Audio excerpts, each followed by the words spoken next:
Oui, bonsoir.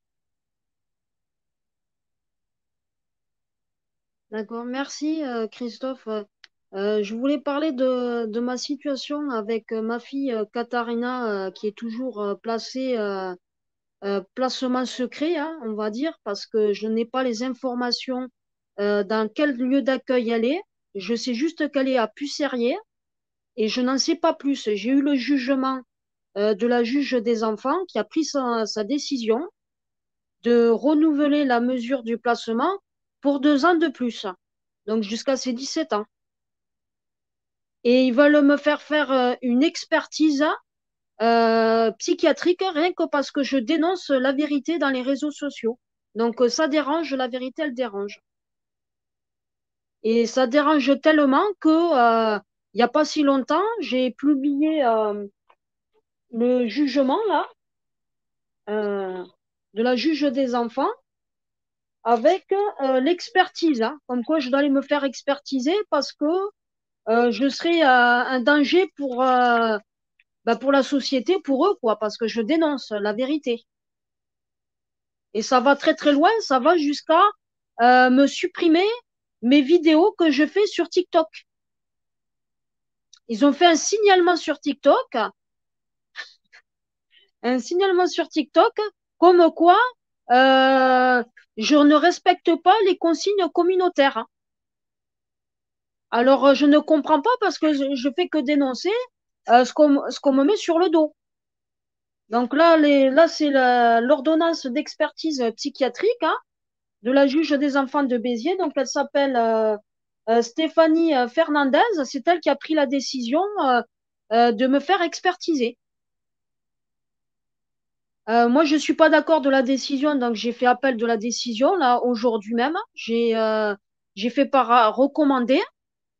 J'ai envoyé les pièces jointes, les écrits en faux, la requête de David avec qui tu m'avais mis en contact, parce que la juge des enfants n'a même pas tenu compte de tout ça. Hein. Elle a fait comme si rien n'était, comme si elle avait rien reçu du tout.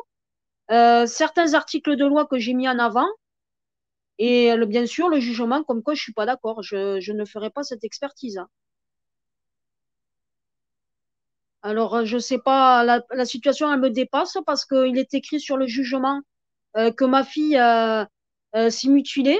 Elle est partie à l'hôpital et il la laisse malgré tout au placement secret. Sans explication de leur part, et ils me préviennent pas. Là, c'est parce que je l'ai reçu au jugement. Je n'ai plus de contact du tout avec ma fille. Je sais pas ce qu'elle devient. J'ai les liens qui sont rompus complètement. Et mes droits ont été suspendus. Hein. Ils sont restés toujours sur la même position de décision à prendre, quoi. Moi, je suis la mauvaise mère. Et le papa, lui, il a le bon Dieu sans confession. C'est-à-dire que lui, il a le bon rôle. Hein. Donc, je ne comprends pas la façon de cette justice qui me fatigue, quoi, parce qu'en final compte, moi, j'essaie d'arranger ma situation pour pouvoir retrouver ma vie de famille, hein, parce que mon but, c'est comme tous les parents, c'est de retrouver cette vie de famille. Et du coup, je me demande si c'est vraiment, si ça vaut vraiment la peine que je ramène mes enfants, quoi. Je me pose vraiment la question. Parce que vu l'acharnement qu'ils ont contre moi, surtout que le papa n'est plus là, hein, il est décédé, comme j'ai dit sur les précédentes vidéos. J'ai pas envie qu'il profite de la situation, quoi. Hein.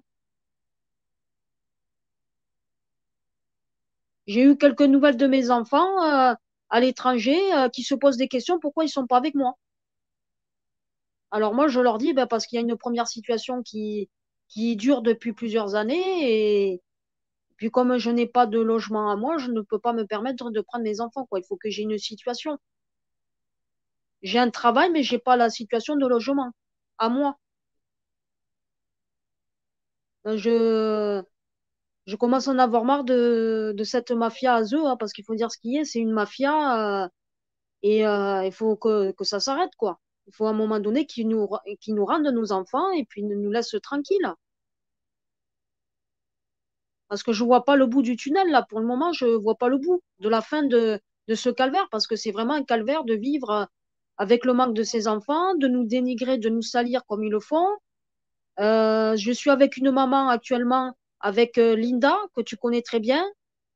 On a créé une association toutes les deux parce que c'est important qu'on soit soutenus mutuellement à deux parce que toutes seules, faire les démarches seules, ils vont nous tomber dessus. Donc on peut pas. Et l'association, elle s'appelle l'association des enfants de Gaïa. Voilà, donc on a fait ça pour dénoncer un petit peu le système qui est défaillant au niveau de l'ASE. Et c'est pas parce que j'ai été une ancienne enfant placée à l'ASE que j'ai pas d'amour à donner à mes enfants. Bien au contraire, hein.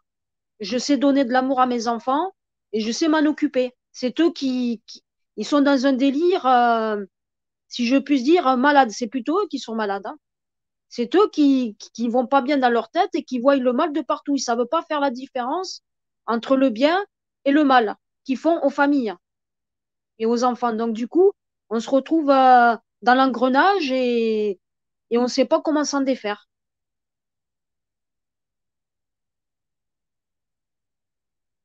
J'espère vraiment que ce calvaire va s'arrêter parce que ça fatigue ma fille qui me demande de l'aide quand on était au tribunal. Comment je peux l'aider?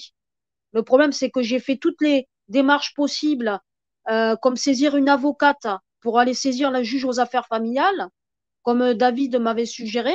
Sauf que cette avocate m'a dit, non, je ne peux pas faire cette démarche puisque la juge des enfants a été saisie. Donc, j'ai dit, comment ça se fait? Vous êtes quand même avocate, vous êtes censé quand même aider les familles. Elle me dit, oui, mais je m'occupe pas spécialement des affaires comme ça. Ça m'arrive de temps en temps, mais comme votre dossier, il est très, très ancien, euh, c'est peine perdue, je veux pas vous faire de faux espoirs. Donc, même si je saisis une autre avocate, le problème qu'il y a, c'est qu'elle va avoir encore le même discours. Donc, c'est pour ça, là, mon dernier recours, c'est la cour d'appel. Donc, j'ai saisi l'appel. J'espère sincèrement qu'ils vont prendre en compte les éléments que j'ai mis dans le dossier, hein. Je ne peux pas faire mieux, hein. Vraiment, là, je suis on va dire, au bout de ma vie, quoi, parce que je vois plus la fin du tunnel.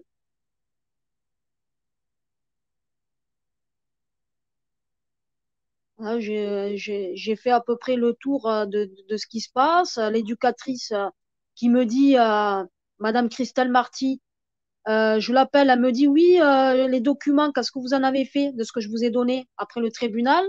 Elle me dit, je l'ai transmis à ma chef de service, ça va vous donner un rendez-vous.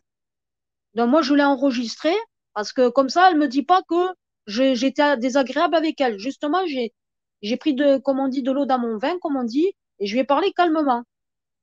Et elle me dit, oui, j'ai fait passer les documents que vous m'avez dit à la chef de service et on vous tiendra au courant. Donnez-moi le numéro de téléphone. Donc je lui ai donné mon numéro de téléphone, sauf qu'elle s'est trompée sur un chiffre. Au lieu d'écrire 81, elle a mis 80. Et elle viendra dire que c'est moi qui a donné un faux numéro. Donc, vous voyez un petit peu comment ils sont vicieux quand même là-dedans.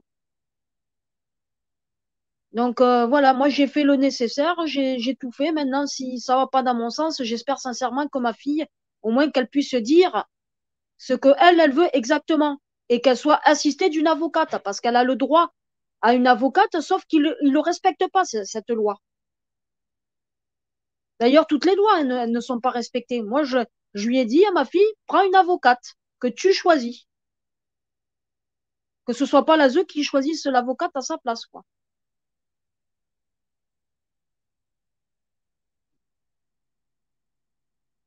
J'ai, après, je vois pas après ce que je peux faire de plus, si ce n'est que d'attendre une date de la cour d'appel.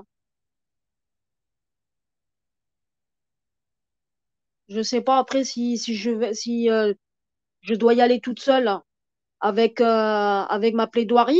C'est toujours pareil. De toute façon, que je vienne avec une avocate ou sans avocate, à peu près, ça revient au même. Parce que de toute façon, les contradictoires ne sont pas pris en considération ni par la juge des enfants, mais en plus de ça, par le greffier, c'est à peu près pareil, hein. Ça dépend sur qui on tombe, en fait. C'est toujours pareil, hein.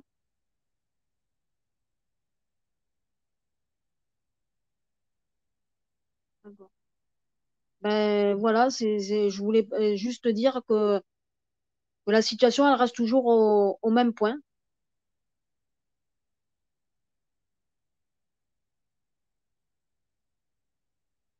Oui, c'est bon, ça y est, j'ai parlé.